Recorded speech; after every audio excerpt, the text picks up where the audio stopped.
Rempang, pemerintah sudah membentuk satgas untuk menyelesaikan dengan baik. Ya. Intinya bahwa kalau kita melihat ada dua penyelesaian ya. Ada penyelesaian judicial oleh satgas itu, tapi juga bisa melakukan pendekatan-pendekatan non-judicial. Karena ternyata banyak dari teman-teman yang secara sadar memahami ya, bahwa dia telah salah membeli. Akhirnya dengan kesadarannya sendiri menyerahkan. Ya, menyerahkan tanpa ada sebuah proses. Gitu. Ya, kalau ada kompensasi itu nanti dibicarakan antara mereka dengan pihak yang berkaitan.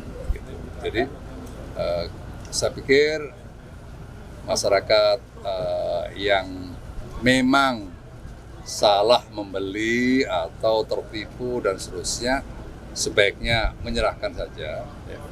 Karena pada akhirnya nantinya akan terlihat mana sebenarnya yang siapa yang nanti yang jual dan susah akan ketemu semua.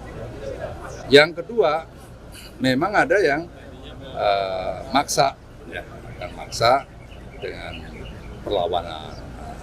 Bisa kita lihat kan perlawanan, ada yang menggunakan massa dan seterusnya. Saya himbau untuk tidak perlu itu, ya. Tidak perlu, karena ini untuk kepentingan yang lebih besar. Tadi Pak Luhut juga menyatakan bahwa ini ada masalah komunikasi yang kurang tepat istilahnya Pak ya, atau dan Pak Menteri BUMN juga, Menteri Investasi juga menyatakan.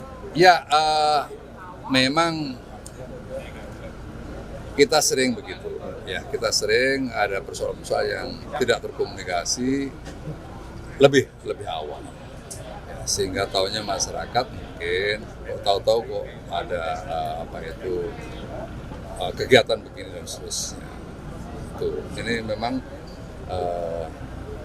sekali lagi teman-teman sekalian, kalau urusan komunikasi kan kita sering mengucapkan mudah, tetapi sering di praktek di lapangannya tidak seperti itu. Nah, tapi KSP berusaha untuk memahami situasi dan kita mencoba dari pendekatan non-judicialnya. Ada pihak-pihak yang bisa kita komunikasikan, udahlah, untuk kepentingan negara, untuk kepentingan masyarakat yang lebih besar, sebaiknya daripada berhadapan dengan persoalan-persoalan hukum dan seterusnya. Akhirnya banyak yang menyerahkan. Ya, banyak yang menyerahkan.